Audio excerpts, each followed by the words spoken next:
നമസ്കാരം, കോമഡി മസാലയുടെ ഈ പുത്തൻ എപ്പിസോഡിലേക്ക് എല്ലാ പ്രിയപ്പെട്ട പ്രേക്ഷകർക്കും സ്വാഗതം.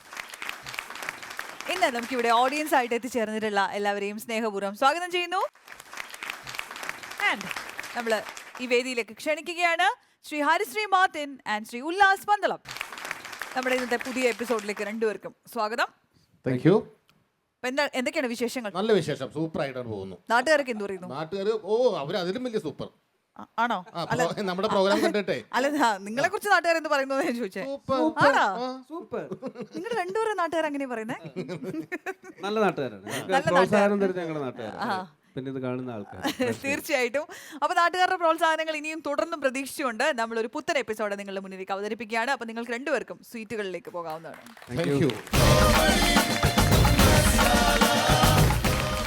നിങ്ങളുടെ മുന്നിലേക്ക് ഒരു രസികൻ സ്കിറ്റുമായി ഇനി എത്താൻ പോകുന്ന ടീമാണ് ടീം കോമഡി കിങ്സ്. പാട്ടിടാൻ പറഞ്ഞത് എങ്ങനെ ഹിന്ദി ഇതാ പറഞ്ഞേ ഇവ. പിന്നെ നീ ഒരു കാര്യം മനസ്സിലാക്കണം. എടാ, ഈ ഗൾഫിൽ പോയിട്ട് ഒരാൾ 10-20 വർഷമായിട്ട് അവിടെ ജയിലിൽ കിടക്കുകയാണ്. പാവപ്പെട്ട 2 പിള്ളേരുണ്ട് അങ്ങേരിക്കും. അപ്പം നമ്മളൊരു ചെറിയ സഹായം, പുള്ളിക്ക് ഒരു പൗരസ്വീകരണം കൊടുക്കുന്നു. നിന്നെ കൂടാതെ 9 പേരെ 9 വഴിക്ക് ഞാൻ വിട്ടിട്ടുണ്ട്.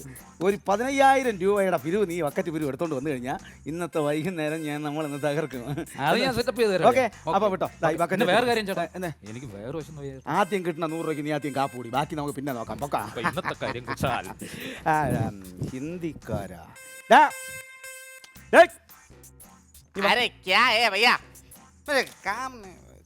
വാടാ മക്കളെ, വാ. ഈ വരാൻ വേണ്ടിട്ട് വിളിക്കാനുള്ള ഹിന്ദി അറിഞ്ഞൂടല്ല. ചേട്ടാ, ഈ ഹിന്ദിയിലെ ഈ പുള്ളി വരിക എന്ന് പറയാൻ വേണ്ടിട്ട് എന്ത് വാക്ക് പറയണേ? ആവോ ആവോ. പുള്ളിക്ക് അറിഞ്ഞൂടെ ആവോ. അതല്ല, ആവോ ആവോ എന്ന് പറഞ്ഞു കഴിഞ്ഞാൽ ഹിന്ദിയിൽ ഇങ്ങ് അടുത്ത് വരുന്നു. ആവോ എന്ന് പറഞ്ഞാൽ വരും, ഇങ്ങോട്ട് വരാനാണ്. Thank you. Okay okay okay. ആവോ ഈസി പരിപാടി തന്നെ. ആവോ, നിങ്ങൾ വാ. സംഭവം കൊള്ളാം. ഹിന്ദി പാട്ട് വേണ്ട, മലയാളം മലയാളം മലയാളം മലയാളം മലയാളം ഈ മലയാളം ഇനി ഇങ്ങോട്ട് പഠിപ്പിക്കാത്തോണ്ട്. എടാ, അതല്ല ഹിന്ദി, മലയാളം ഗാനം. അവിയൽ, തോരൻ, ചോര, മീൻകറി, മലയാളം ഗാന. അച്ഛാ ഗാന ഹേ, സൂപ്പർ ഗാന ഹേ. എല്ലാം കൂടി കുഴച്ച് തൊണ്ടക്കുഴി തള്ളി തരാം ഞാൻ. क्या चाहिए भैया आपको? എടാ, പാട്ട് വേണ്ട, നീ പോ. नहीं आप बोलो क्या है ദൈവമേ, പോവാൻ പറയാൻ അറിഞ്ഞൂടല്ലേ ഇപ്പം. भैया? ആവോ, ഇനി ചെന്ന് അവിടെ ചോദിക്കുന്ന നാണക്കേട്. എടാ, ശല്യപ്പെടുത്താതെ ഞാൻ നിന്നെ ആലോചിക്കട്ടെ സംഭവം. बोलो भैया बोलो. ഒരു ഐഡിയ ഉണ്ട്, ഇല്ലേ? ഒരു സെക്കൻഡ്. അതെ ബാബ്, ആവോ. बोलो बोलो भैया बोलो. ആവോ. क्या है भैया? ഇതേ പറ്റുള്ളൂ. ഇങ്ങനാവോ. बोलो भैया. ഇങ്ങോട്ടാവോ. ഇങ്ങ വാ. ആവോ. പൊന്നെ, ഇടഞ്ഞു വരുമ്പോലെ ഒരു നെറ്റിപ്പട്ടത്തിന്റെ കുറവേ ഉള്ളൂ. അല്ല, ഞാൻ ആവശ്യമുള്ള കാര്യങ്ങളൊക്കെ ഭയങ്കര ആത്മാർത്ഥമാണ്. ഇപ്പോഴാണ് വരാൻ പറഞ്ഞത്. എന്ന് താമസിച്ചെന്താ അത് പറ. അതിന്റെ കാര്യം പറയാൻ വിട്ടു വേണം. വീട്ടിൽ നിന്ന് ഇറങ്ങിയ പെണ്ണും പിള്ളേക്ക് വയ്യ. എന്താ അസുഖം? പെണ്ണും പിള്ളേക്കാണ് തലവേന, കണ്ണുവേന, മൂക്കുവേന, നാക്കുവേന, ചെവി വേന, നെഞ്ചുവേന, വേറുവേന, കാൽമുട്ട് വേന, കൈമുട്ട് വേന, മൊത്തത്തിൽ വേന. ഒരു രക്ഷയില്ല. നിനക്ക് എത്ര വയസ്സാടാ? എനിക്ക് 37 വയസ്സ്. അപ്പൊ നീ 60 വയസ്സുള്ള കളകി എഴുതാൻ കഴിയും. നിങ്ങൾ പോയാ നിങ്ങളെ കാര്യം നോക്കി. അതല്ല അറിയാൻ പാടില്ലെന്ന് ചോദിക്കും. സാധാരണ വയസ്സേർക്കാണ് ഇത്രയും അസുഖമുള്ളത്. ഇത് മൊത്തത്തിൽ വേദനയാണ്. അതല്ല, എനിക്ക് ഇവിടുത്തെ സെറ്റപ്പ് നിങ്ങളെ കല്യാണം മാലയും ഇതൊക്കെ വാങ്ങിച്ചോണ്ട് വരാൻ പറഞ്ഞേ. നീ എവിടത്തെ എടാ, കല്യാണ സെറ്റപ്പ് ഒന്നും അല്ല. പിന്നെ അതായത് ക്ലീറ്റസ് എന്ന് പേരുള്ള ഒരാള് 20 വർഷം കൊണ്ട് ഗൾഫിൽ ജയിലിൽ കിടക്കുകയാണ്. പുള്ളിക്ക് അക്കാമയില്ല. അതില്ലെങ്കിൽ ജയിലിൽ കൊണ്ടിടുവണ്ട. അക്കാമ എന്ന് പറഞ്ഞു കഴിഞ്ഞാൽ പെർമിറ്റ്. അങ്ങനെ ലൈസൻസ് അങ്ങനെയും പറയാം. പുള്ളി ഒരു പാവപ്പെട്ടവനായത് നമ്മളൊരു ചെറിയ പൗരസ്വീകരണം കൊടുക്കുന്നു. മനസ്സിലായില്ലേ? ഇതിലൂടെ നമ്മൾ, അതായത് ഞാൻ തന്നെ കുറച്ച് പൈസ ഇതാക്കിയിട്ട് ഈ ഓഡിറ്റോറിയം കാര്യങ്ങളൊക്കെ ബുക്ക് ചെയ്തു. കുറെ ആൾക്കാർ ഇരിപ്പുണ്ട്, കുറച്ച് ഇനി കുറെ സംഭവങ്ങളൊക്കെ ഉണ്ട്, കുറച്ച് മനസ്സിലായില്ല, ഒരു പൗരസ്വീകരണം. പാവം സമ്മതിച്ചല്ല. ഇത്രയും നല്ല മനസ്സുള്ള ഒരു മനുഷ്യൻ എന്റെ ജീവിതത്തിൽ ഞാൻ കണ്ടിട്ടില്ല. നിങ്ങളെ കൂടെ പഠിച്ചാണ് ക്ലീറ്റസ്? ഇല്ല. അപ്പൊ നിങ്ങളെ ബന്ധു? അയ്യോ, നമ്മൾ ഒരു കാസ്റ്റേ അല്ല. നിങ്ങൾ ഒരേ ക്ലാസ്സിൽ പഠിച്ചത്? ഇല്ലാന്ന് പറഞ്ഞില്ലേ, അങ്ങനെ പഠിച്ചിട്ടില്ല നമ്മള്. അപ്പൊ നിങ്ങളിവിടെ കോളേജിൽ പഠിച്ചത്? പൊന്നെ, പഠിച്ചിട്ടില്ല ഞങ്ങൾ ഒരുമിച്ച്. അപ്പൊ നിങ്ങളെ പഴയ ബിസിനസ് പങ്കാളി? ഞാനും പുള്ളി നമ്മൾ ഒരു കച്ചവടം നടത്തിയിട്ടില്ല. നീ എന്തോന്ന് പറയുന്നത്? എടാ, എനിക്കും അറിയത്തില്ല. എന്നാണ് അമ്മേനെ അറിയത്തില്ല. അവൻ വരുമ്പോഴാണ് എനിക്ക് കാണാൻ. എടാ ക്ലീറ്റസോ ജോർജോ സന്തോഷോ ആരോ വന്നിട്ട് പോട്ട് നമ്മൾ പുള്ളിക്ക് ഒരു ഹാരം ഇട്ട് കൊടുക്കും, ഒരു ജെണ്ട് കൊടുക്കും, ഒരു സ്വീകരണം നൽകും. മനസ്സിലായി? പിന്നെ പുള്ളിയെ വീട്ടിൽ കൊണ്ടാക്കും. പിന്നെ ഇതിലൂടെ വരുന്ന ഫണ്ട് നമ്മൾ അങ്ങ് എടുക്കും. അങ്ങനെ നീ ഉണ്ടല്ലോ. അപ്പൊ പകുതി പകുതി എങ്ങനെ പകുതി പകുതി പകുതി പകുതി അല്ല പപ്പാതി അതെ പപ്പാതി. അത് പറ്റില്ല. നിനക്കാണെങ്കിൽ ഓക്കെ, നിന്റെ പപ്പയ്ക്ക് ഞാൻ കൊടുക്കാം. പപ്പായി കൊടുക്കുന്ന കാര്യമല്ല, പകുതി പകുതി എന്നാണ് പറഞ്ഞത്. അത് നീ ആദ്യം പറഞ്ഞല്ലോ പകുതി പകുതി. അത് എനിക്ക് ഓക്കെ, ഞാൻ സമ്മതിച്ചു. അതൊക്കെ ഓക്കെയാണ്. കാര്യങ്ങളെല്ലാം വളരെ ഭംഗിയായിട്ട് നടക്കുന്നുണ്ട്. ഇത്രയും ചേർ കൊണ്ടിട്ടിട്ടുണ്ട്. ഇവിടെ ഇരിക്കാൻ ആളുണ്ടാ? അത് ഞാൻ പേടുള്ള ശ്രീകാന്തിനെ വിളിച്ച് പറഞ്ഞിട്ടുണ്ട്. റിയാദ് മാത്രം വന്നിരുന്നു. എവിടെ അങ്ങനെ ആള് നിറയണം? അവനെ നിനക്ക് അറിഞ്ഞില്ലാത്തോണ്ടാണ്. 10-16 ഭാര്യമാർ, അതിൽ 60 പിള്ളേരും ഉണ്ട്. ഈ ഓഡിറ്റോറിയം നിറഞ്ഞങ്ങിരിക്കും. അവൻ എന്തൊരു പണി? അവൻ ഇതൊക്കെ തന്നെ പണി. അതല്ല ഉള്ള. പക്ഷെ ഇവൻ വരുന്നതിന്റെ പേരിൽ ഒരു വലിയ ഫ്ലെക്സ് അതിന്റെ താഴെ ക്ലീറ്റസിന് സ്വാഗതം ഇതൊക്കെ എഴുതി വെക്കണ്ടേ? ഇത്രയും ചെയ്യുമ്പോൾ പിന്നെ അത് ഞാൻ ചെയ്യത്തില്ലടാ. ചെയ്താ ഈ നമ്മുടെ ഈ നാട്ടിൽ മലയാളം നല്ല രീതിയിൽ അറിയാന്നുള്ള ഒരു ചെറുക്കുണ്ട്. എഴുത്ത് വായനക്ക് ഇച്ചിരി അറിയാം. അപ്പൊ കാര്യങ്ങൾ കേൾപ്പിച്ച് സ്വാഗതം ക്ലീറ്റസിന് സ്വാഗതം എഴുതാൻ വേണ്ടിട്ട് ഇപ്പൊ വരുമ്പോടെ കേട്ടിട്ട് എന്റെ ചിങ്കാക്കുട്ടി ഇപ്പൊ എങ്ങനെയുണ്ട് കണ്ട? എന്റെ കൂടെ എന്റെ ചങ്കാണ്. മക്കളെ ഫോട്ടോ എഴുതിയാടാ? ഒരു കാര്യം മനസ്സിലാക്കണം. സാമൂഹ്യമല്ല ശിഷ്യരാണ്. അക്ഷരപൂച്ചനൊക്കെ എനിക്ക് അറിയാം. നീ എഴുതിയ സംഭവം എഴുതിയാ? വീടുകളായിട്ട് എഴുതി വെച്ചിട്ടുണ്ട്. സ്വാഗതം സ്വാഗതം ലേറ്റസ്റ്റിന് സ്വാഗതം. സംസാരിച്ചിട്ടുണ്ടെങ്കിൽ സമയമില്ല. ഇത് ഫ്രണ്ടിൽ വെക്കാം. ഞാൻ കൊണ്ട് എന്തായാലും ഇത്രയും കാശൊക്കെ ചിലാക്കി ഇത്രയും സെറ്റപ്പ് ചെയ്തിട്ടുണ്ട്. അപ്പൊ നോക്കട്ടെ, ഫ്രണ്ട് വെക്കാനുള്ള ബോർഡ് നോക്കട്ടെ, സംഭവം നോക്കട്ടെ, കാണിക്കട ഇറക്കാ. ഇന്നലെ കാണി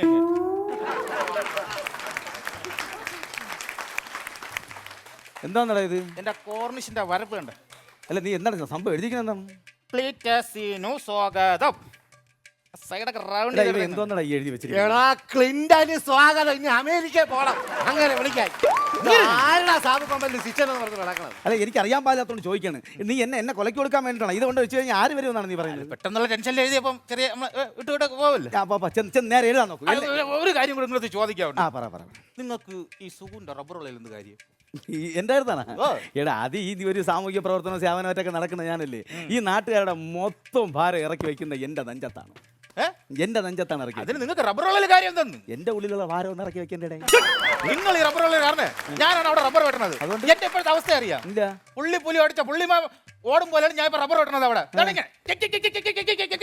ഇങ്ങനെയൊക്കെ പിടിച്ച് ഇവിടെ വാഴ നിർത്തിയിരിക്കും. എന്നാ പറഞ്ഞാൽ മതിയല്ലോ. ഇതൊക്കെ നടക്കോ? വലിയ വിജയിപ്പിക്കണ കാര്യമാണ്. മൈനസ് പറയല്ലേ മക്കളെ, പ്ലസ് ആയിട്ട് ചിന്തിക്ക്. ഞാനൊരു കാര്യം പറയാം. ഞാൻ സകലമാന ബിസിനസ് നടത്തി. ചായക്കട നടത്തി, പഴക്കച്ചവടം, കുപ്പി കച്ചവടം, അങ്ങനെ വണ്ടി കച്ചവടം, അങ്ങനെ എല്ലാ ബിസിനസ്സും നടത്തി. ഇതും കൂടി ഇന്ന് കൈവിട്ട് പോയാ നിന്നാണ് എൻ്റെ അമ്മയാണ് ഞാൻ സൂയിസൈഡ് ചെയ്യും. എന്തറിയോ? ഞാൻ സൂയിസൈഡ് ചെയ്യുന്നു. ഈ ഒരു മാസം സൂയിസൈഡ് ചെയ്ത് എത്ര രൂപ? ഓ വലിയ ചതയം വെച്ചോണ്ട് വന്നിന്ന് പറയുന്ന ഡയലോഗ് കേട്ടോ. ദൈവമേ, ഇതൊക്കെ ഞാൻ എങ്ങനെ സഹിക്കും? സീസൺ അല്ലല്ലേ ഇപ്പൊ? സീസൺ അല്ലേ? എടാ സൂയിസൈഡ് എന്ന് പറഞ്ഞു കഴിഞ്ഞാൽ ആത്മഹത്യ. ഓ അങ്ങനെയാണോ? നീ വന്ന് ഇങ്ങനെ ഇടിക്കല്ലേ, ചത്തുപോകും. പിന്നെ എടാ ഞാനൊരു കാര്യം പറഞ്ഞോട്ടെ. നമ്മളൊരു കാര്യം മനസ്സിലാക്കണം. ഇത് വർക്ക് ചെയ്യൂടാ. കിടില സൗണ്ട് സിസ്റ്റം അല്ലേ വെച്ചിരിക്കണേ? നിങ്ങൾ അങ്ങോട്ട് വിളി. എടാ ഈ മൈക്കൊന്ന് കൊടുത്തടാ. എടാ ഒന്ന് പറയടാ മക്കളെ, അതൊന്ന് പറയടാ. അവൻ വല്ലതും കഴിച്ചോ നോക്കും. പയറ് പോലെ നിന്നാലേ നടക്കുള്ളൂ. ഇവൻ ആര് ഇത് വിളിച്ചോണ്ട് വന്നത്? നീ എന്നെ വിളിച്ചോ വന്നത്? അപ്പൊ നീ അല്ല ആഹാരം വല്ലതും കഴിച്ചോ?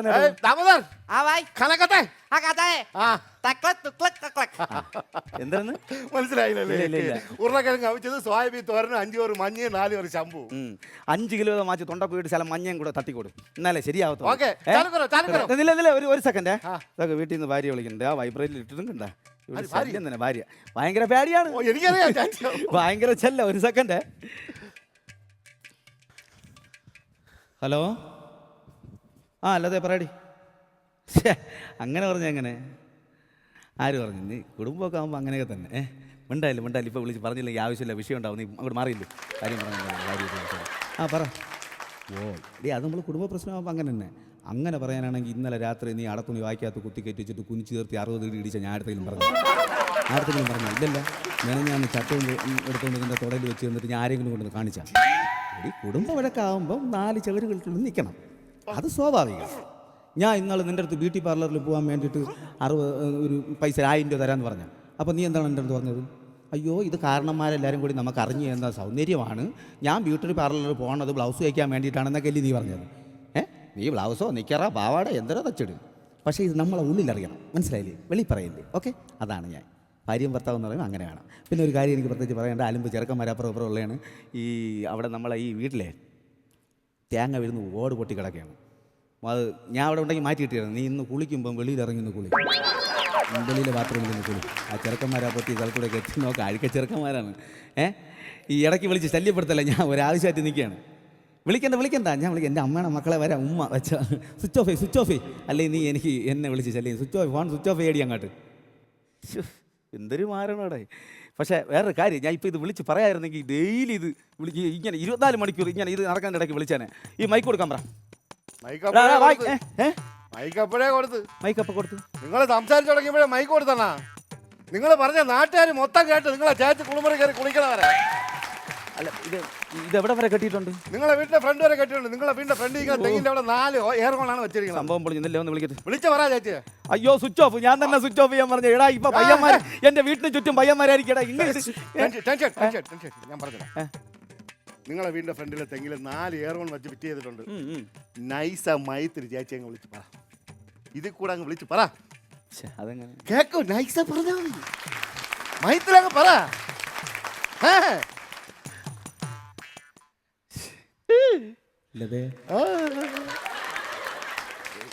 ഇല്ലതേ ഞാൻ സുഖമാണേ. ഇങ്ങോട്ടൊന്നും പറയണ്ട, ഞാൻ പറയണ മാത്രം കേൾക്കും. പിന്നെ നമ്മളെ നീ വെളിയിൽ നിന്ന് കുളിക്കുമ്പോഴേ ഞാൻ ഒന്നത് അവിടെ ഇല്ല, ഉണ്ടായി ഞാൻ നോക്കുമായിരുന്നു. ആ മുകളിൽ ഒന്നത് അടപ്പൊന്നും ഇല്ലാത്തതാണ്, കൂരയില്ല, മേൽക്കൂരയില്ല. ടെറസിൻ്റെ മുകളിൽ നിന്ന് നോക്കിയാൽ പയ്യന്മാർക്ക് കാണാൻ സാധിക്കും. അതുപോലെ അതിൽ ആ ചുവലിലാണെങ്കിൽ 4 ഓട്ടയുണ്ട്, മനസ്സിലായ? അതുകൊണ്ട് നീ ശകലം ഒന്ന് അഡ്ജസ്റ്റ് ചെയ്ത് നോക്കിയും കണ്ടും വേണം നിന്ന് കുളിക്കാൻ. നേരത്തെ ഞാൻ പറഞ്ഞത് മൊത്തത്തിൽ കേട്ടോ, അതുകൊണ്ടാണ് കേട്ടോ. ഓക്കെ, ഇപ്പോഴാണ് നെഞ്ചില കണ്ടിറങ്ങിയത്.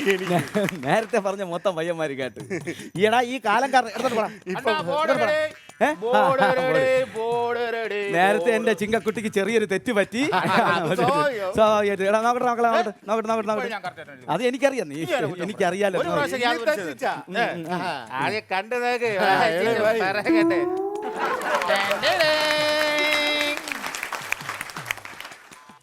എന്തോന്നടാ ഇത്? ഇതെന്തോന്നു? മലയാളം വായിക്കാൻ അറിഞ്ഞൂടല്ലേ? നീ വായിക്കും. എന്റെ പൊന്നണ്ട എന്തോന്നാടാ എഴുതി വെച്ചിരിക്കുന്നത്? എടാ നിന്നെ നീ എന്റെ ഈ പെയിന്റും ഇതല്ലേ എടാ, എന്തുമാത്രം കഷ്ടപ്പെട്ടാണ് ഇതല്ലേ, എന്റെ പൈസയാണ്. നമുക്ക് നല്ല എഴുത്തും വായനയുള്ള തന്നെ. ആദ്യം നീ എന്നാ അത് പറയാൻ പഠിക്കും, എന്നിട്ട് നീ എഴുത്. ഒന്നുകൂടെ അപ്പൊ ഇനി എത്ര ബോർഡുണ്ട് അവിടെ? ഇനി 2 ബോർഡ്. ബാക്കി 2 ബോർഡ് നീ ഇപ്പൊ എഴുതി തൊലച്ചില്ലേ? ഇതിന്റെ കക്കൂസിന് അടപ്പാറ്റി കൊണ്ടുപോയി തൊലച്ചു പോ. വേറെ കാര്യം വരും, ഇതിന്റെ സംഘാടകന്റെ മെയിൻ ആള് ഞാനാണല്ലോ. ആൾക്കാരൊക്കെ വന്നു കൂടുമല്ലോ, ക്ലീറ്റസ് വരുമല്ലോ. അപ്പം 2 വാക്ക് ഞാൻ പറയണമല്ലോ. പറയണമല്ലോ. എടാ ഈ കുളിര് കോരണം 1-2 വാക്ക് പറയണം. അങ്ങനെ ഈ കുളിര് കോരുന്ന 1-2 വാക്ക് പറ. നേരത്തെ എന്റെ അടുത്ത് ചോദിക്കണ്ടേ? ഒരു പേന പേപ്പർ എഴുതിയെടുത്തോ. എഴുതിക്കോ. കൂൾ ഡ്രിങ്ക്സ്, തണുത്ത വെള്ളം, ഐസ് കട്ട, ഫ്രിഡ്ജിൽ ഇരിക്കണം നല്ല തണുത്ത തണ്ണിമത്തായി, പിന്നെ ഒരു ചിപ്പാപ്പ്. ഞാനെങ്കിലും പിക്കപ്പ് കയറ്റി അന്യ നാട്ടിൽ അയച്ചു കളഞ്ഞാൽ നീ പറഞ്ഞു തന്നാ മതിയായി. പൊക്കോ. ഞാൻ ഉദ്ദേശിച്ചത് ഈ ഒരു സുഖമുള്ള വാക്കാണ്. എനിക്ക് മനസ്സിലായി, അതാണ് സുഖമുള്ള വാക്ക്. നീ പറ. Shakeela, Mariya, Reshma, Sindhu, new generation item, Sunny Leo.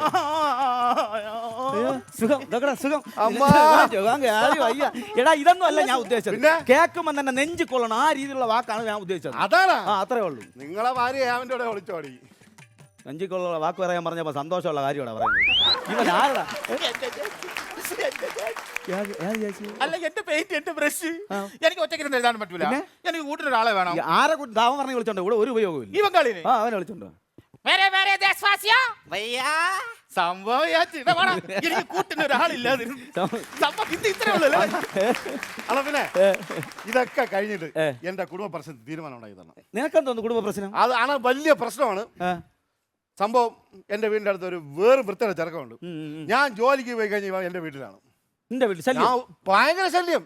ഞാൻ ഒരു വൈകുന്നേരം ജോലി കഴിഞ്ഞാൽ 5-5 വാക്കിന് വീട്ടിലോട്ട് വരുമ്പോ ജനൽ തുറന്ന് നോക്കണ്, കട്ടിലിന് 4 കാലി. പോളാ എണീറ്റ്. നീ ജനലിൽ കൂടെ നോക്കിയാലും എവിടെ കൂടെ നോക്കിയാലും കട്ടിലിന് അല്ലെങ്കിൽ 4 കാലേ ഉള്ളൂ. അയ്യോ അതല്ലത്, കട്ടിലിൽ ഒരു ആണിന്റെ പെണ്ണിന്റെ ഈ രണ്ട് കാലും ഇതാ. അങ്ങനെ ഓ. എടാ അപ്പൊ തന്നെ ചവിട്ടി തുറന്ന് അകത്തേറി കാലാൽ തൂക്കി തലയടിച്ച് കൊല്ലണ്ടേ? അപ്പോഴേ ഞാൻ ഒന്നും ചെയ്തില്ല, ഞാൻ ബുദ്ധിപൂർവ്വം ചിന്തിച്ചു. ബുദ്ധി അത് കൊള്ളാം, ബുദ്ധി ബുദ്ധി. പിറ്റേ ദിവസം വൈകുന്നേരം വരുമെന്ന് എനിക്കറിയാം. ഞാൻ പതുക്കെ കട്ടില് കംപ്ലീറ്റ് നായ്ക്കറിനെ പൊട്ടിട്ട് ബുദ്ധിമാൻ പിറ്റന്നാവും വന്നിരിക്കും, കിടക്കും, ദേഹം മൊക്കം ഈ പൊടിയാവും, ചൊറിഞ്ഞ് ചൊറിഞ്ഞ് മരിക്കും. എന്ന് തന്നെ ഞാൻ വിചാരിച്ചത്. എന്നിട്ട്? ജനലിൽ കൂടെ പതുക്കെ നോക്കിയപ്പോ രണ്ടും കൂടെ കുളിമുറിയിൽ നിന്ന് സോപ്പ് തേച്ച് കുളിക്കും. കാലം. എടാ അപ്പൊ തന്നെ ചവിട്ടിയെടുത്ത് വെളിയിൽ കളയണ്ടേ? അപ്പോഴൊന്നും ചെയ്തില്ല. ഞാൻ? അപ്പോഴും ഞാൻ ബുദ്ധി ഉപയോഗിച്ചു. വീണ്ടും ബുദ്ധി ഉപയോഗിച്ച് ഭയങ്കര ബുദ്ധി. നൈസാ പോയി 4 കാലിന് അറത്തങ്ങ് വച്ച് കട്ടിലിന്റെ കട്ടിലെ കട്ട് ചെയ്തങ്ങ് വെച്ച്. അപ്പൊ എനിക്ക് മനസ്സിലായി, നിന്റെ ബുദ്ധി മനസ്സിലായി. പിറ്റേ ഇവൻ വരുന്നു, ഈ കട്ടിലിരിക്കുന്നു, ഈ കാലിളകുന്നു, ആ. താഴെ വിടുന്നു, നടുവടിയുന്നു. അങ്ങനെയാണ് ഞാൻ വിചാരിച്ചേ. അതൊക്കെ ജനലിൽ കൂടെ നോക്കിയപ്പോഴേ അവൻ നട ഒടിഞ്ഞ് കിടക്കണ്. അവൾ അരക്കിലെ വെളിച്ചെണ്ണയായിട്ട് സ്ഫടികത്തിലെ സിൽക്ക് സമയത്ത് ഇരിക്കുമ്പോൾ ഏഴിമല പൂഞ്ചോല. ഇപ്പൊ ഞാൻ ആരായാണ് അണ്ണ പറ, ഞാൻ ആരായി? നീ മാമനുക്ക് മണിമാല. എന്നാ കൊല്ലക്ക് കൊടുക്കാൻ വേണ്ടിട്ട് അതാ വീണ്ടും പറഞ്ഞടാ. ഇനി മിച്ചം വേറെ ബോർഡുണ്ടാടാ അവിടെ? ഇല്ല, സംഭവം പൊളിഞ്ഞു. എന്നാലും പോട്ട്. ഇതിപ്പോ നീ കറക്റ്റ് എഴുതിയിട്ടുണ്ടോ? ഇത് കറക്റ്റ്, ഇത് ഒരു കൃത്യം. നേരത്തെ കുറെ കണ്ട് കാണട്ടെ. ഇത് കാണു. ഓക്കെ, പിന്നെ കാണാതെ അവിടെ കൊണ്ട് വെക്കാൻ ടെസ്റ്റ് പറ്റില്ല. ചെയ്യാൻ ഞാൻ കൊണ്ട് വെച്ചിട്ട് വരാന്ന്. എനിക്ക് കാണിച്ചിട്ട് കൊണ്ട് വെച്ചാൽ മതി, കാണിക്കാൻ എന്തിനാണ് പറ്റില്ല. ഞാൻ പരീക്ഷ എഴുതലാണ് എല്ലാരും ഇങ്ങനെ കൊണ്ട് കാണിക്കാൻ പറയും. വ്യക്തമായിട്ട് എഴുതിയിരിക്കണം. എന്താ ഇത്? ക്ലീറ്റസിനോ സ്വാഗതം. എടാ, ഇത് ക്ലീറ്റസിന്റെ സ്വാഗതം എന്നല്ല, പിന്നെ ഇത് ക്ലീറ്റസിന്റെ ഗതാഗതം. എടാ സാമർച്ചിട്ടിക്കലട്ടാ. ആടെ അവിടെ സാമർച്ചിട്ടത് ഞാൻ ഇല്ലാത്ത നേരത്ത്. ആടെ സാമർച്ചിട്ടത് അടിച്ച് പിരിച്ചടാ ഞാൻ. ആടെ ഞാൻ ഇല്ലാത്ത നേരത്ത് ഇവിടെ സാമർച്ചിട്ടത്. എടാ നോക്കടാ, ഇവൻ വലിയ ശല്യമായി പോയല്ല. എടാ ഞാൻ നിന്റെ അടുത്ത് പല പ്രാവശ്യം പറഞ്ഞു, ഇത് എത്രാമത്തെ ആവർത്തിയാണ്, ഇത് എത്രാമത്തെ ബോർഡാണ് നീ നശിപ്പിക്കുന്നത്. ഈ പെയിന്റ് എന്റേത്, ഈ ബോർഡ് എന്റേത്, ഈ ബ്രഷ് വരെ എന്റേതാണ്. നീ എന്നെ കൊലക്ക് കൊടുക്കാൻ വേണ്ടി എന്തുമാത്രം കാശാണ് റെഡി ആയെന്നറിയാം. ഇതേട്ടാ രാവിലെ ഞാൻ ബക്കറ്റ് വിരി ഇട്ടാണ്. എടാ ഇതിലൊന്നും ഇല്ലല്ലോ. സംഭവം പൊളിഞ്ഞോട്ടാ. സംഭവം പൊളിഞ്ഞു. എന്തോന്ന് പൊളിഞ്ഞെന്തോന്നു? ക്ലീറ്റസ് വരില്ല. എങ്ങനെ ക്ലീറ്റസ് വരില്ല. ക്ലീറ്റസ് എന്ത് വരാത്തെന്ത്? ക്ലീറ്റസിന് അടുത്ത മാസം 20-ാം തീയതി വിസ അടിച്ചു കിട്ടത്തുള്ളൂ. പിടിച്ച എടാ കൊണ്ടുപോടാ വെക്കാളി ഇവിടെ.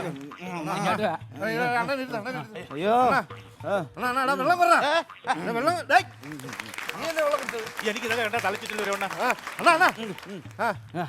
അയ്യോ അയ്യോ അയ്യോ മാറിയില്ല പഠിപ്പിക്കാം. അയ്യോ എന്റെ പൊന്നപ്പി, എന്തായാലും എന്റെ കാര്യത്തിൽ ഒരു തീരുമാനം ആയടാ. 1.5 ലക്ഷം രൂപ പലിശയ്ക്ക് എടുത്തിട്ട് മറ്റേ നാച്ചിമുത്തു അണ്ണാച്ചിരുന്ന് പലിശയ്ക്ക് എടുത്തിട്ടാണ് ഞാൻ ഇതെല്ലാം ചെയ്തത്. വൈകുന്നേരം കിട്ടുന്ന കളക്ഷൻ എടുത്ത് അങ്ങേക്ക് കൊടുക്കാന്നാ പറഞ്ഞത്. ഇന്നിപ്പം ഞാൻ എന്തോന്ന് പൈസ എടുത്ത് കൊടുക്കൂടാ? അണ്ണാ ഒരു കാര്യം ചെയ്യാം. അണ്ണാച്ചി പറഞ്ഞ നമുക്ക് ഇതെല്ലാം കെട്ടി പറയും ഒരൊറ്റ വിളക്ക്. എന്തായാലും നാച്ചിമുത്തു വന്ന് എന്നെ തല്ലി കൊല്ലും. എന്തായാലും അവനെ ചാവുന്ന സമയത്ത് ഒരു അനുശോചന യോഗം നടത്താൻ വേണ്ടിട്ടെങ്കിൽ ഇത് ഉപയോഗിക്കണം. ഇതിരുന്നോട്ട്. അപ്പൊ അതിന്റെ പിരിവാ പോടാ.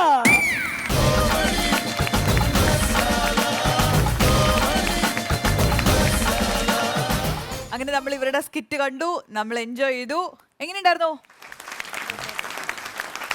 ഇതിനകത്തൊരു ഹൈലൈറ്റ് ചെയ്യുന്ന പോർഷൻ എന്ന് പറയുന്നത് മൈക്കിലൂടെയുള്ള ഭാര്യയോടുള്ള സംസാരമായിരുന്നു. അതൊട്ടും എക്സ്പെക്ട് ചെയ്യാത്തൊരു സാധനമായിരുന്നു. നല്ല രസമുള്ള സംഭവമായിരുന്നു. ഉല്ലാസ് ചേട്ടാ ഇങ്ങനെ ഉണ്ടായിരുന്നു? നല്ല സ്കിറ്റായിരുന്നു. നല്ല ഒരുപാട് കൗണ്ടറുകൾ ഉണ്ടായിരുന്നു. ആക്ച്വലി പറഞ്ഞ പോലെ ആ മൈക്കിലൂടെ ഭാര്യയുമായിട്ട് സംസാരിക്കുന്നത് നാട്ടുകാർ മൊത്തം കേട്ടു. ഇത് പറഞ്ഞപ്പോൾ ഞാൻ ഈ ഒരു ക്ഷേത്രത്തിലൊരു പരിപാടി നടന്നതിൻ്റെ അനൗൺസ്മെൻ്റാണ് ഞാൻ ഓർക്കുന്നത്. ആലപ്പി തിയേറ്റേഴ്സിൻ്റെ ഡ്രാക്കുള എന്ന് പറയുന്ന നാടകം നടക്കുക. അപ്പം ഒരു പ്രായമുള്ള ഒരാൾ പുള്ളി കുറേ അപ്പോൾ വേറെ എന്തോ പരിപാടിയൊക്കെ ഉണ്ടായിരുന്നു. അത് കഴിഞ്ഞിട്ട് ആൾക്കാർ ബഹളം ഉണ്ടാക്കി പറഞ്ഞു, പ്രിയപ്പെട്ട നാട്ടുകാരെ ആരും ബഹളം ഉണ്ടാക്കരുത്. അപ്പോൾ ഒരു പ്രായമുള്ള അമ്മാവനാണ് മൈക്ക് മേടിച്ചിട്ട് ആൾക്കാരെ ശാന്തരാക്കാൻ വേണ്ടി ഒരു അനൗൺസ്മെന്റ് നടത്തിയത്. നിങ്ങളേവരും ആകാംക്ഷയോടെ കാത്തിരിക്കുന്ന ആലപ്പി തിയേറ്റേഴ്സിന്റെ ഡാകുള എന്ന നാടകം അപ്പൊ അങ്ങനെ രസകരമായിട്ടുള്ള ഒരു സ്കിറ്റ് ആയിരുന്നു. മൊത്തത്തില് മാറ്റം ചേട്ടാ? ഞാനും ഈ പറഞ്ഞ നിങ്ങളുടെ അഭിപ്രായത്തിൻ്റെ യോജിക്കുകയാണ്. പൊതുവെ നല്ല ചിരിക്കുക. പിന്നെ ഏറ്റവും കൂടുതൽ എന്ന് വെച്ച് കഴിഞ്ഞാൽ ചിരിക്കുള്ള വകുപ്പ് ഉണ്ടെങ്കിൽ തന്നെയും ബോർഡ് എഴുത്തുകാരനെ നിങ്ങൾക്ക് കൈവിടരുത്. കാരണം നമുക്ക് പുള്ളിക്ക് വന്നത് ഓരോന്നിൻ്റെ മേലെ അല്ലേ. ക്ലിന്റന് സ്വാഗതം, പിന്നെ ക്ലോസറ്റിന് സ്വാഗതം. പുള്ളി അതുമ്പോൾ തന്നെ നിൽക്കുകയാണ്, പിടിമുറുക്കി തന്നെ നിൽക്കുകയാണ്. വളരെ മനോഹരമായിട്ട്. പിന്നെ വായും സൂപ്പർ. ഞാൻ ആവോ എന്ന് പറഞ്ഞു കൊണ്ടുപോകും. ഞാൻ പോവോ എന്ന് പറഞ്ഞിട്ട് നടക്കണല്ലോ അല്ലേ. അപ്പോൾ ആവോ ഓരോ ബിറ്റുകൾ നല്ലായിരുന്നു. ശരിക്കും ആസ്വദിച്ചു. നമ്മുടെ ഓഡിയൻസും നന്നായി ആസ്വദിച്ചു എന്ന് പറഞ്ഞ് നല്ലൊരു ഗൈഡിയ അവർക്ക് കൊടുക്കാം അല്ലേ. Thank you. ഈ ഒരു ഒരു പെർഫോമൻസിന് ഇവർക്ക് എത്ര സ്റ്റാർസ് ആണ് കൊടുക്കാൻ പോകുന്നത് എന്നുള്ളത് നമുക്ക് ഓഡിയൻസിനോട് ചോദിക്കാം. ഓഡിയൻസ്, ഇവർക്ക് എത്ര സ്റ്റാർസ് ആണ് നമ്മൾ കൊടുക്കുക? അപ്പൊ നമ്മൾ കൺക്ലൂഡ് ചെയ്യുന്നു, ഈ ടീമിന് നമ്മൾ 4 സ്റ്റാർസ് ആണ് ഓഡിയൻസ് കൊടുത്തിരിക്കുന്നത്. കൺഗ്രാറ്റുലേഷൻസ്. അപ്പൊ 4 സ്റ്റാർസ് കിട്ടിയിരിക്കുന്ന ടീമിന് 5000 രൂപയുടെ ഒരു ക്യാഷ് വൗച്ചർ, 1 ഗ്രാം ഗോൾഡിൽ പൊതിഞ്ഞ ഒരു പൊന്നാന.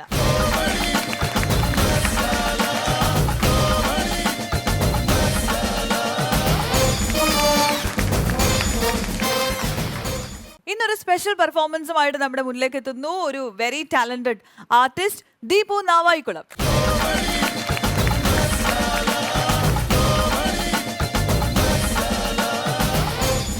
അപ്പൊ ദീപു ഒരുപാട് വട്ടം ഈ സ്റ്റേജിൽ വന്ന സ്കിറ്റുകളിലൂടെയും പെർഫോമൻസിലൂടെ ഒക്കെ നമ്മളെ ഇഷ്ടം പോലെ ചിരിപ്പിച്ചിട്ടുള്ള ആളാണ്.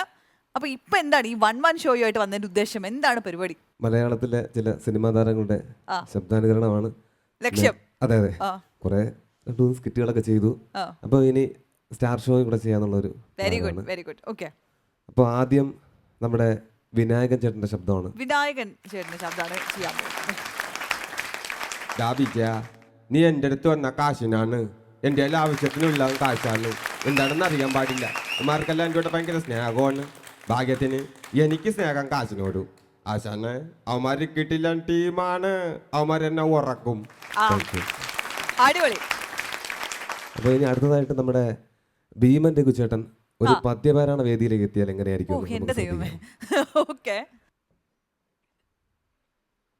പ്രിയമുള്ളവരെ, മഹാകവി ഋഷഭാവയുടെ അമ്മച്ചി അതെങ്ങ് തന്നേര് എന്ന കവിതാ സമാഹാരത്തിൽ നിന്നും ശൗവലിന് കുത്തിക്കോരിയ ഏതാനും വരികളാണ് ഞാനിവിടെ പാരായണം ചെയ്യാൻ പോകുന്നത്. ഇന്നാ പിടിച്ചോ. മണ്ടേലെ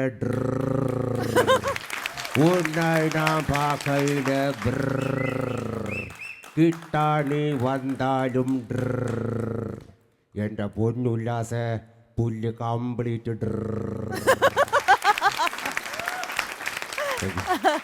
കൊള്ളായിരുന്നു ദീപു, രസമുണ്ടായിരുന്നു.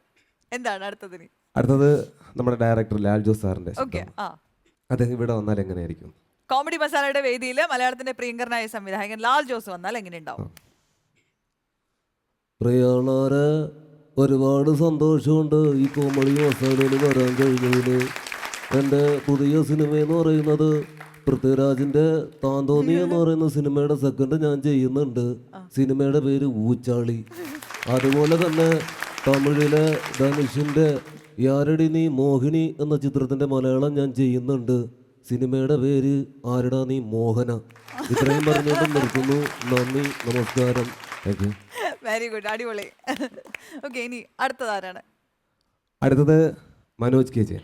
മനോജ് കെ ജയൻ. ഓക്കെ, ഞാനാ രാജസെൽവം, ഈ മുതലാളിയുടെ ഏക മകൻ. ഇവിടത്തെ ഭാഷയിൽ പറഞ്ഞാൽ മുടിയനായ പുത്രൻ. നേരത്തെ പറഞ്ഞല്ലോ രാജരത്ന പിള്ളയുടെ ബിസിനസ് ജീവിതത്തിൽ അവസാനത്തെ സംരംഭം എന്ന്.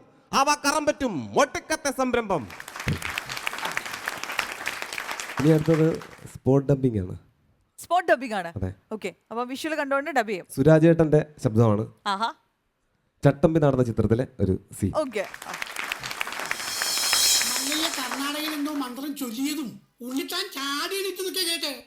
ചാടി എഴുന്നേറ്റ് പഞ്ചായത്ത് ഗ്രൗണ്ട് ഓടി 2 റൗണ്ട് ഓടി. ഒന്ന് പോടോ. കൂടി വന്ന മല്ലയ്യ ദശമൂലം ദാമു എന്ന് പറഞ്ഞു കാണും. അത് കേട്ടത് ഉണ്ണിത്താനൊന്ന് ഞെട്ടിയും കാണും. ഇപ്പൊ അതൊന്നുമല്ല പ്രശ്നം. ഡോക്ടർ ലക്ഷ്മിയെ കാട്ടാപ്പിള്ളി കെട്ടുവോ അവ മല്ലയ്യ കെട്ടുവോന്നാ. പെണ്ണിന് വേണ്ടിയുള്ള യുദ്ധം ചരിത്രാതീത കാലം മുതലേ തുടങ്ങിയതാ. പണ്ട് അമേരിക്കയിൽ എന്താണ് സംഭവിച്ചത്? ഈ കള്ള പന്നീനെ ഞാൻ കൊന്നുകളേ ഉള്ളു. നീ എന്ത് പറഞ്ഞാലും അമേരിക്ക ചെന്ന് കയറാൻ തരട്ടാ. ഇവിടെ നില്ലടാ ഇവിടെ. അത് പോട്ടടാ രാമു. അല്ല പിന്നെ യവൻ എന്തൊരു സായിപ്പന ഉണ്ടാക്കിയത്. ഇനി വായനശാലയിരുന്ന് പുസ്തകം വായിച്ചോണ്ടിരുന്ന നിന്റെ കണ്ണി ഞാൻ കുത്തിപ്പൊട്ടിക്കും. എന്റെ കയ്യിൽ എസ് മോഡൽ കത്തിയില്ലാതായിപ്പോയി. മാപ്പൊന്നും പറയണ്ട, പൊക്കോ. കണ്ണും കണ്ടൂടാ, ചെവിയും കണ്ടൂടാ. ശിവനെ ഇത് ഏത് ജില്ല? ഗംഭീര സ്പോട്ട് ഡബിംഗ് ആയിരുന്നു. നല്ല പെർഫോമൻസ്. അത് സുരാജേട്ടൻ അല്ല എന്നുള്ളത് ഫീൽ ചെയ്യേണ്ട. ഇടയ്ക്കൊക്കെ കഴിഞ്ഞപ്പോഴും മറന്നുപോയി. ദീപു ആണല്ലോ ചെയ്യണമെന്നുള്ള കാര്യവും മറന്നുപോയി. സുരാജേട്ടൻ തന്നെയാണെന്നാണ് ഫീൽ ചെയ്തത്. ഞാൻ സുരാജേട്ടന്റെ ശബ്ദം ചെയ്തിട്ടാണ് ആദ്യം മിമിക്രിയിലോട്ട് വരുന്നത്. നാവായിക്കുളത്തൊക്കെ സുരാജേട്ടന്റെ, അതായത് സുരാജേട്ടൻ അത് സാധാരണയൊക്കെ ഉണ്ടായിരുന്നു പരിപാടിയിൽ. അപ്പോൾ അന്ന് മുതൽ സുരാജേട്ടന്റെ ശബ്ദം അനുകരിച്ച് തുടങ്ങിയതാണ്. അപ്പോൾ എനിക്ക് സുരാജേട്ടൻ്റെ അടുത്ത് വല്ലാത്തൊരു എന്തോ ഒരു attachment ഉണ്ടോ? അറ്റാച്ച്മെന്റ് ഉണ്ട്. ഭയങ്കര ഇഷ്ടമാണ് എനിക്ക് സുരാജേട്ടനെ. അദ്ദേഹം കാരണമാണ് എനിക്ക് ഇന്ന് ഈ വേദിയിൽ നിൽക്കാൻ കഴിഞ്ഞത്. ഒരുപാട് സന്തോഷം. അദ്ദേഹത്തിന്റെ ആക്ഷൻ ഹീറോ ബിജുവിലെ ഡയലോഗ് നന്നായിട്ട് പ്രസന്റ് ചെയ്യും ദീപു അല്ലേ? അത് ആ ഒരു അതൊന്ന് ചെയ്യോ? സാറേ, ഞാൻ ഇന്നേ വരെ ഇവളോടൊരു തെറ്റും ചെയ്തിട്ടില്ല. അങ്ങനെ വല്ല തെറ്റും ചെയ്തിട്ടുണ്ടെന്ന് ഇവള് പറഞ്ഞാൽ ഞാൻ തിരുത്താനും തയ്യാറാണ്. സിന്ധു, നീ വേണമെങ്കിൽ അവൻ്റെ കൂടെ പൊക്കോ, പക്ഷെ കൊച്ചിന് എനിക്ക് വേണം. പറ്റിക്കാൻ വേണ്ടി പറയാണ്, ലിസൺ അല്ലേ? പക്ഷെ പറ്റിക്കാൻ വേണ്ടിയിട്ടാണെങ്കിലും ആരുടെ ഇങ്ങനെയൊന്നും പറയലെന്ന് പറയണം സാർ. Thank you. അസാധ്യമായിട്ടുണ്ട്. ഗംഭീരം. ഉല്ലാസേട്ടാ എന്ത് പറയുന്നു? Super super. അതെ അതിനപ്പുറം പറയാൻ വേറെ വാക്കുകൾ. അതെ അതെ, സൂപ്പർ. സുരാജിന് പിന്നെ ജോലി കുറയ്ക്കാൻ പറ്റും. അതെ, ഡബിങ്ങിന് ദീപുവിനെ വിളിച്ചോണ്ട് പോയാൽ മതി. പിന്നെ അതുപോലെ മനോജ് കെ ജയൻ ചേട്ടൻ സൗണ്ട് പറഞ്ഞത് അധികം ആരും പറയാത്ത സ്റ്റാറാണ്. പക്ഷെ അത് പക്കയായിട്ട് ദീപ് പറഞ്ഞു. പറഞ്ഞ സ്റ്റാറുകളെല്ലാം പക്കയാണ്. ദീപ് ഒരു ഓൾറൗണ്ടർ ആയിട്ട് ആയി തെളിയിച്ചു കഴിഞ്ഞു. All the best. എല്ലാവിധ നന്മകളും ഉണ്ടായിരുന്നു. ഉല്ലാസ് ഭായി പറഞ്ഞത് തന്നെയാണ് എനിക്കും പറയാനുള്ളത് തന്നെ. കാരണം ദീപു ആയിട്ട് ഞങ്ങൾക്ക് പരിചയമുള്ളതാണ്. ഞാൻ ദീപുമായിട്ട് സ്റ്റേജ് നമ്മൾ ഷെയർ ചെയ്തിട്ടുള്ളതാണ്. പക്ഷേ സ്റ്റേജ് ഷോയിനൊക്കെ അല്ലെങ്കിൽ ഇതുപോലെ തന്നെ സ്കിറ്റുകൾ നടക്കുന്ന സ്ഥലത്തൊക്കെ നമ്മുടെ TV മാധ്യമങ്ങളിലെല്ലാം ഞങ്ങൾ തമ്മിൽ കൂട്ടുമുട്ടിയിട്ടുണ്ട്. പിന്നെ മാത്രമല്ല, എക്സ്പെഷ്യലി സുരാജിൻ്റെ വോയിസ് ആണല്ലോ മെയിനായിട്ടെന്ന് ഇപ്പോൾ പറഞ്ഞല്ലോ. അപ്പോൾ അത് ഞാനും ഏറ്റവും അതിനകത്ത് എത്ര കുറേ പേര് അനുകരിക്കുന്നുണ്ടെങ്കിലും ഡിറ്റോ താങ്കളുടെ തന്നെയാണെന്നുള്ളതാണ് നാമായിട്ട്. ഓരോ ഇപ്പം നമുക്ക് ആ ഡബ്ബിങ് കാണുമ്പോൾ തന്നെ മനസ്സിലായി, ഒരു ചെറിയ മുക്കലും മൂളനും വരെ വിട്ട് കളഞ്ഞിട്ടില്ല. എല്ലാം വൃത്തിയായിട്ട് ചെയ്തിട്ടുണ്ട്. എല്ലാവിധ ഭാവങ്ങളും അഭിനന്ദനങ്ങളും ഉയരങ്ങളൊക്കെ പറക്കട്ടെ. Thank you. അപ്പൊ അത് തന്നെയാണ് നമുക്കും ആശംസിക്കാനുള്ളത്. നമ്മുടെ മലയാള സിനിമയ്ക്കും മലയാളത്തിന്റെ കലാലോകത്തിനും ദീപു ഒരു വലിയ മുതൽക്കൂട്ടാവട്ടെ. ഇങ്ങോട്ട് കയറി വന്ന് ഇങ്ങോട്ട് വന്ന് എൻ്റെ ജോലിയുടെ പ്രശ്നമാണ്. എൻ്റെ ജോലിയുടെ പ്രശ്നമാണ്. നീ സഹകരിച്ചിട്ടാ ഞാൻ നാളെ വന്ന് അടിപൊളിയായിട്ട് കാണിക്കാം. അയ്യോ അല്ല, ഇവിടെ ഇന്ന് ഇപ്പോൾ ഒരു പെർഫോമൻസ് ചെയ്തേ പറ്റൂ, സ്പെഷ്യൽ ആയിട്ടുള്ളത്. എടാ എൻ്റെ അല്ലെങ്കിൽ എൻ്റെ ജോലിയുടെ പ്രശ്നമാണ്. ഇത്രയും വലിയ വലിയ ആൾക്കാർ ഞാൻ ആദ്യമായിട്ട് കാണുന്നത്. ഇതുപോലുള്ള തന്നെ അവരും ആദ്യമായിട്ടായിരിക്കും കാണുന്നത്. മനസ്സിലായല്ലോ? അതുകൊണ്ട് ആ പ്രശ്നം വേണ്ട. എന്റെ മൂഡ് ശരിയല്ലെന്ന്. എന്താ? എന്റെ മൂഡ് ശരിയല്ല. പറച്ചിൽ കേട്ട അവൻ്റെ മുഖം ശരിയാന്ന് തോന്നുന്നു. എന്താ ഈ ഡ്രസ്സൊക്കെ ഇട്ട പടിപൊളിയല്ലേ? എന്താണ്? ഞാൻ നല്ല മജീഷ്യനാണ്. ഈ ഡ്രസ്സൊക്കെ നോക്കിയേ. ഡ്രസ്സൊക്കെ കൊള്ളാം. ഇതൊക്കെ അധിക ചിലവാണ്. നിന്റെ ഉടുപ്പ് ഊരി മാറ്റിയിട്ട് മഞ്ഞ പെയിന്റും ചുവന്ന പെയിന്റും വെച്ചാൽ വരച്ചാൽ പോരാ നിന്റെ ബോഡിയിൽ. ഇത് കൊള്ളത്തില്ലേ? അത് കൊള്ളാം, നന്നായിരിക്കുന്നു. അപ്പൊ ഞാൻ നാളെ പെർഫോമൻസ് ആണ്. എന്താണ് ഇപ്പൊ ചെയ്യണോടാ? എന്ത് കഷ്ടം നോക്കിയത്. കുറെ നേരം ഉണ്ട് അവിടെ പിടിയും വരും. എന്താ പ്രശ്നം എന്താണ്? അല്ല, അത് ഞാനിവിടുത്തെ കൺട്രോളാണല്ലോ. അതാണ് പ്രശ്നം. അല്ല, അതല്ല പ്രശ്നം. അപ്പൊ ഇവിടെ ഈ സ്പെഷ്യൽ പെർഫോമൻസ് വേണമല്ലോ. അത് വേണം, മസ്റ്റ്. അത് വേണം. അപ്പൊ ഞാൻ അതിനൊരാളെ ഞാൻ കോഴിക്കോട് നിന്ന് ഒരാളെ കൊണ്ടുവന്നിരുന്നു. കോഴിക്കോട് ഹിന്ദുസ്ഥാനി തബല വായിക്കുന്ന ഒരാളെ കൊണ്ടുവന്നിരുന്നു. ഹിന്ദുസ്ഥാനി തബല? അതെ അതെ അതെ. 24 മണിക്കൂർ നിർത്താതെ തബല വായിക്കുമായിരുന്നു. അടിപൊളി. പുള്ളിയെ വിളിക്കും. അല്ല, അയാളെ ഞാൻ പറഞ്ഞു വിട്ട്. കോഴിക്കോട് നിന്ന് സ്പെഷ്യൽ പെർഫോമൻസിന് വന്ന ആളിനെ പറഞ്ഞു വിട്ടു. അതെന്തിന്? ഞാൻ ചോദിച്ചപ്പോൾ പറയാം തബല എടുക്കാൻ മറന്നു പോയെന്ന്.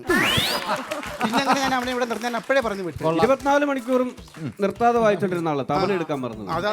പിന്നെ അവനിവിടെ നിർത്താൻ കൊള്ളാം, അതുകൊണ്ട് പറഞ്ഞു വിട്ടത്.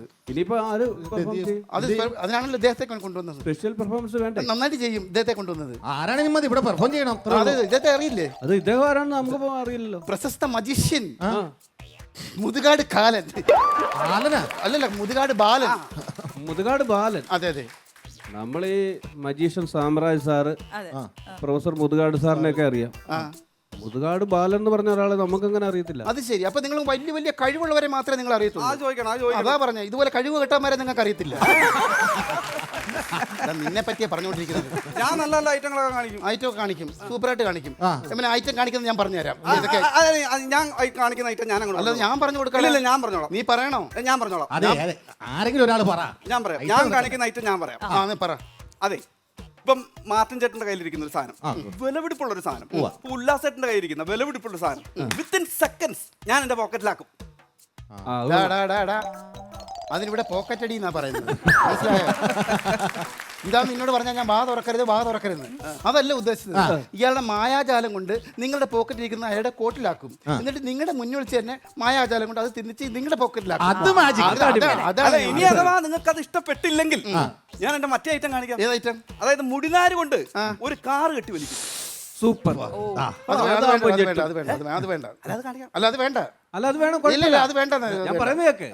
അതാവുമ്പോ സൂപ്പർ ആയിരിക്കും. ആൾക്കാർ ഞെട്ടും. അതുകൊണ്ട് അത് വേണ്ടെന്ന് പറഞ്ഞു ഞാൻ. നിങ്ങൾക്ക് എന്താണ് കുഴപ്പം? അദ്ദേഹം അയാൾ ചെയ്യാന്ന് പറഞ്ഞല്ലോ. അത് ചെയ്തോട്ടോ. അല്ല നിങ്ങൾ ഇവിടെ നിന്ന് ആദ്യം ചെയ്തു അത് ചെയ്തു എന്ന് പറഞ്ഞാൽ ഞാൻ ചെയ്തില്ല. ഞാൻ ഈ സംഭവം ഇവിടെ ചെയ്യണമെങ്കിൽ അത് ഇദ്ദേഹം പറയണം. കണ്ടോളൂ, കണ്ടുപഠിക്കും. താൻ ഇത്രയും നേരം അദ്ദേഹം താഴ്ത്തി കെട്ടി സംസാരിക്കല്ലേ? അല്ലായിരുന്നു ഞാൻ അങ്ങനല്ലേ സംസാരിച്ചത്? ഇപ്പൊ അദ്ദേഹത്തോട് ചെയ്യാൻ പറഞ്ഞപ്പം നിങ്ങൾ പറഞ്ഞാലേ അദ്ദേഹം ചെയ്യുന്നു. അതാണ് മാന്യത, ബഹുമാനം. അതെ, ബഹുമാനവും മാന്യതയൊന്നും അല്ല. ഈ മുടിനാരി കൊണ്ട് കെട്ടിവലിക്കുന്ന കാറില്ലേ, അതിവിടെ നടത്തേണ്ട നേരത്തെ ഞാൻ ആ കാറിഞ്ഞ എടുത്ത് നേരത്തെ വെച്ചേക്കുക. ഇതാണ് ഇപ്പൊ ഞെട്ടിയ, ഇതാണ് ഈ ഐറ്റം ഇവിടെ വേണ്ടെന്ന് ഞാൻ പറഞ്ഞത്. ഇനിയിപ്പോ എന്ത് ചെയ്യാൻ പറ്റും? എന്ത് ചെയ്യാനെന്ന് വെച്ചാൽ എന്തെങ്കിലും നീ പെർഫോം ചെയ്തേ പറ്റത്തുള്ളൂ. അതെ, നാളെ വന്ന് ശരിയാക്കി. നിനക്ക് എന്താ പ്രശ്നം എന്താണെന്ന് പറയാം. ഇതെല്ലാം ശരിയല്ല. നാളെ വന്ന് എന്തോ ഒരു മാനസിക പ്രശ്നമുണ്ട്. മാനസിക പ്രശ്നം ഭ്രാന്താണോ? അതൊന്നുമല്ല. അല്ല, ഞാൻ ചോദിക്കാം, എന്താ നിന്റെ മാനസിക പ്രശ്നം എന്താണ്? പറ. എന്റെ അനിയനില്ലേ, നിന്റെ അനിയന്? അവന്റെ ഭാര്യ റാണി ഉണ്ടല്ലോ, റാണി. അവൾ 6 പ്രസവിച്ചു. 6 പ്രസവിച്ചോ? അപ്പൊ പിന്നെ അതിന് മേളിൽ കൂടെ പാലം വരും, വള്ളം വരും, ബോട്ട് വരും. അല്ല പിന്നെ കായലോ ആറോ പുഴ ഏതാണ് പ്രസവിച്ചെന്ന് പറഞ്ഞു?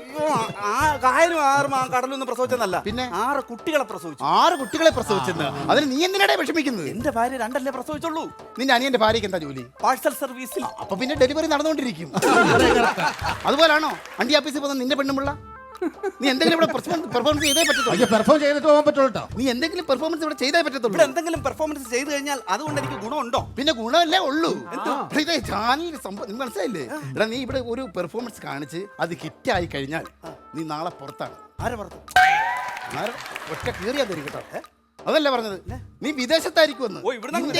വിദേശത്തായിരിക്കുമെന്ന്. ഇനി അഥവാ ഞാൻ പെർഫോം ചെയ്ത് അതങ്ങ് പൊളിഞ്ഞു പോയാലോ? അപ്പോഴും നീ പുറത്താ. അപ്പോഴും ഞാൻ വിദേശത്താണ്. വിദേശത്തല്ല, ഈ ഫ്ലോറിന് പുറത്ത്. അത് കഴിഞ്ഞ് നിന്റെ വീടിന് പുറത്ത്. എന്താണ് ഞാൻ നന്നായിട്ട് പെർഫോം ചെയ്ത വിദേശം എന്ന് പറഞ്ഞ സത്യമാണോ? പിന്നെ വിദേശം സത്യമല്ലേ? അങ്ങനെയാണെങ്കിൽ ഒരു കാര്യം ചെയ്യാം. ഞാൻ ഇതുവരെ പറയാത്ത ഞാൻ ചെയ്യുന്ന ഒരു അടിപൊളിയായിട്ടുണ്ട്. അതെന്താണ്? അത് പാളത്തിൽ നല്ല അടിപൊളി സാധനം. ഹിപ്നോട്ടിസം ചെയ്താലോ? മതി, എന്തെങ്കിലും സൂപ്പർ. എന്നാ പിന്നെ ആദ്യം അത് ചെയ്താൽ പോരാ. പൊട്ട എന്നെ ഇട്ട് ഇങ്ങനെ വായലപ്പിക്കണം. പക്ഷെ അതിനൊരു ഹെൽപ്പർ വേണം. ഹെൽപ്പർ ഞാൻ മതി. ഒരാൾ വേണം. ഞാൻ മതിയാ, ഞങ്ങൾ മതിയാ. നിങ്ങൾ വേണ്ട. ആ കുട്ടി മതി. സഹകരിക്കാം. മജിഷ്യന്മാർ ആരും ഇങ്ങനെ പബ്ലിക്കായിട്ട് ചെയ്തിട്ടില്ല കേട്ടോ. അപകടമൊന്നുമില്ല.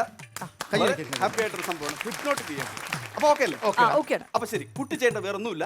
എന്റെ കണ്ണുകളിലേക്ക് മാത്രം, എന്റെ മുഖത്തേക്ക് മനസ്സിലുള്ള എല്ലാം പറയും. അതല്ലേ എല്ലാം പറഞ്ഞു സൂക്ഷിച്ചു നോക്കും. നിങ്ങളുടെ കണ്ണുകളിലേക്ക്, എന്റെ മുഖത്തേക്ക് കണ്ണെടുക്കാതെ സൂക്ഷിച്ചു നോക്കും. ഇയാൾ എന്റെ മുതുകിൽ കണ്ണിറുക്കി കാണിച്ചു. അല്ല, അതെ ഞാൻ മനഃപൂർവ്വം ചെയ്തല്ല. പിന്നെ ഞാൻ സത്യമായിട്ട് മനസ്സ് തുറന്നു പറയാം. അല്ല, വൃത്തിയാണ്. ഞാൻ മനഃപൂർവ്വം ചെയ്തല്ലത്. ആദ്യമായിട്ടാണ് ഇത്രയും സുന്ദരിയായ ഒരു പെൺകുട്ടി ഇത്രയും നേരം എന്റെ മുഖത്ത് നോക്കിയിരിക്കുന്നത്. അപ്പൊ ഞാൻ ഇങ്ങനെ നോക്കിയിരുന്നപ്പോ ഉണ്ടല്ലോ, എന്റെ കണ്ണറിയാതെ ഇങ്ങനെ അടഞ്ഞു പോയത്. മനഃപൂർവ്വം ചെയ്തല്ല. അത് കുഴപ്പമില്ല. ഒരു കണ്ണല്ലേ അടഞ്ഞത്. നിന്റെ ആങ്ങളെ നീ കണ്ടിട്ടുണ്ടോ? ഇല്ല. സഹോദരനെ കണ്ടിട്ടില്ലല്ലോ? ഇല്ലില്ല. 6 അടി പൊക്കോ അതിന്റെ മണ്ണോട്ടുള്ള മനുഷ്യനാണ് അവൻ. ഇത് അറിഞ്ഞാൽ നിന്റെ എന്നേക്ക് പോയി 2 കണ്ണും അങ്ങ് അടയ്ക്കും. മനസ്സിലായോ? ഇറങ്ങടാ. വേറെ ഒരു ഐറ്റവും വേണ്ട. ഇറങ്ങടാ. 3 ദിവസം പിന്നെ ഇങ്ങനെ കാണിക്കുമ്പോൾ അവനെ നടത്താൻ പറ്റുമോ? അല്ല, എന്നാലും കൺട്രോളർ, നമ്മളിവിടെ സ്പെഷ്യൽ പെർഫോമൻസിന് ആളില്ല. ഓടിച്ചു വിട്ട് കഴിഞ്ഞ പിന്നെ ആര് ചെയ്യും? തിരിച്ചു വിളിക്കാം. അല്ലല്ല, അവന് പിന്നെ ഒരു കാര്യം ചെയ്യാം. ഞാൻ സ്പെഷ്യൽ പെർഫോമൻസ് ഞാൻ ചെയ്താലോ? പെർഫോമൻസ് ചെയ്യോ? ഞാൻ ചെയ്യും. അറിയോ? അറിയാം. ചെറുതായിട്ട് മാജിക്കൊക്കെ അറിയാം. മാജിക് അറിയാം. അതിന് കുഴപ്പമില്ല. നമ്മുടെ ഫ്ലോറിലുള്ള അതൊരു സംഭവം നേരത്തെ പറയണ്ടായിരുന്നു. ഞാൻ അങ്ങനെ പൊങ്ങച്ചം പറയാറില്ല. ഞാൻ ചെയ്യുന്ന ഐറ്റം ഇതാണ്. ഇപ്പം അശ്വതിയുടെ തലയിൽ തീ കത്തിക്കും. അല്ല, പൊള്ളില്ല. കത്തിച്ചിട്ട് ഒരേ സമയം കഞ്ഞി കറിയും വെക്കും. അതെങ്ങനെ സംഭവിക്കും? ഒരേ സമയം എങ്ങനെയാണ് കഞ്ഞിയും കറിയും വെക്കുന്നത്? ഞാൻ വെക്കും. അതല്ലേ മാജിക്. അതെങ്ങനെയത്? അതായത് ഈ തടി തുണി ചുറ്റിട്ട് മണ്ണെണ്ണ ഒഴിക്കും, കത്തിക്കും. എന്നിട്ട് ആദ്യം കറി വെക്കും. കറി വെന്ത് പാവാകുമ്പോൾ കഞ്ഞിയും റെഡിയാവും. അത് കഞ്ഞിക്കുള്ള അരിയൊന്നും വെച്ചില്ലല്ലോ. അത് വെക്കേണ്ട ആവശ്യമില്ലെന്ന്. എന്താണ്? തലച്ചോറ് വെന്തങ്ങ കഞ്ഞി ആയിക്കോളും. അയ്യോ അശ്വതി, അതെ, ഇങ്ങനെ ഇവിടെ കൊലപാതകം നടത്താൻ പറ്റില്ല. തന്റെ ശിഷ്യന്റെ കൂടെ ഇറങ്ങി പോയാൽ ഒരു കാര്യം ഞാൻ പറയട്ടെ. ഇപ്പൊ എന്റെ ഐറ്റം മാസ്റ്ററേലുള്ളൂ നിങ്ങൾക്ക് ഇഷ്ടപ്പെടാത്ത ഞാൻ ഇങ്ങനെ ചെയ്യുന്നത്. വർഷങ്ങളായി പ്രാക്ടീസ് ചെയ്തിട്ട് ചെയ്യാൻ ഒരു അവസരമില്ലാതെ നഷ്ടപ്പെട്ടു പോയ ഒരു ഐറ്റം ഉണ്ട്, ഒരു മനുഷ്യൻ, ഒരു വലിയ വലിയ മാജിക്കാരൻ. വർഷങ്ങളോളം പ്രാക്ടീസ് ചെയ്താ പക്ഷെ വേദി കിട്ടിയിട്ടില്ല. വേദി കിട്ടിയിട്ടില്ല. പക്ഷെ അതേത് ആ മനുഷ്യനിൽ നിന്ന് കണ്ടുപഠിച്ചതാണ്. അതാ കണ്ടുപിടിച്ചാണ്. അത് ചെയ്താൽ കുഴപ്പമില്ലല്ലോ. സാമ്രാജ് സാറിന്റെ ആണോ? എന്തോ സാമ്രാജ് അല്ല, സാറിന്റെ അദ്ദേഹമൊക്കെ ഇങ്ങനെ ചെയ്തിട്ടുള്ളതല്ലേ. ഇതെന്താ സംഭവം? ഇത് സംഭവം മറ്റൊന്നുമല്ല, വർഷങ്ങളായിട്ട് പ്രാക്ടീസ് ചെയ്തതാണ്. അത് നടത്താൻ ഇതൊരു അവസരം കിട്ടിയിട്ടില്ല. അവസരം കിട്ടില്ല. അപ്പൊ ആ മാജിക്ക് കാരണം അറിയില്ല. അറിയില്ല. നിങ്ങൾക്ക് അറിയാവുന്ന ആളാണ്. ഞങ്ങൾക്ക് അറിയില്ല. നിങ്ങൾക്ക് അറിയാവുന്നവരാരൊക്കെയാണ്? ഞങ്ങൾ പറഞ്ഞല്ലോ. നിങ്ങൾക്ക് രണ്ടുപേർക്കും അറിയാവുന്ന വ്യക്തിയാണ്. അശ്വതിക്കും അറിയാവുന്നതാണ്. പാപ്പനംകോട് ബാബു ആണോ? അല്ലല്ല. മുതുകുളം ശശി അല്ല. പന്തളം ബാബു അല്ലല്ല. രവീന്ദ്രൻ പട്ടാമ്പി അല്ല. നിങ്ങൾ അറിയുന്നത് ഞാൻ പറഞ്ഞുതരാം. ഇപ്പൊ ഇവിടുന്ന് പോയ ഇപ്പൊ ഇറങ്ങിപ്പോയാണ് അദ്ദേഹം പ്രാക്ടീസ് ചെയ്തിട്ട് അവസരം കിട്ടാതെ പോയ ഒരു ഐറ്റം ഉണ്ട്. അത് നല്ല ഐറ്റമാണ്. നല്ല ഐറ്റമാണ്. അതായത് ഈ മുടിനാരില് കാറ് കെട്ടി വലിക്കുന്ന ഐറ്റം കാണിക്കട്ടെ. ഇയാളെ ആരെങ്കിലും ഇവിടുന്ന് ഇറക്കിയോ? ചെരുപ്പൂരി എറിയവനെ മുടിയായിട്ട് വന്നേക്കരുത്. കാറ് കെട്ടി രണ്ടും കണക്കാണ്. എന്ത് കോമഡി മസാലയുടെ ഇന്നത്തെ വിശേഷങ്ങൾ ഇവിടെ അവസാനിക്കുകയാണ്. പുതുമയാർന്നൊരു എപ്പിസോഡുമായി വീണ്ടും കാണുന്നത് വരെ ബൈ, ടേക്ക് കെയർ.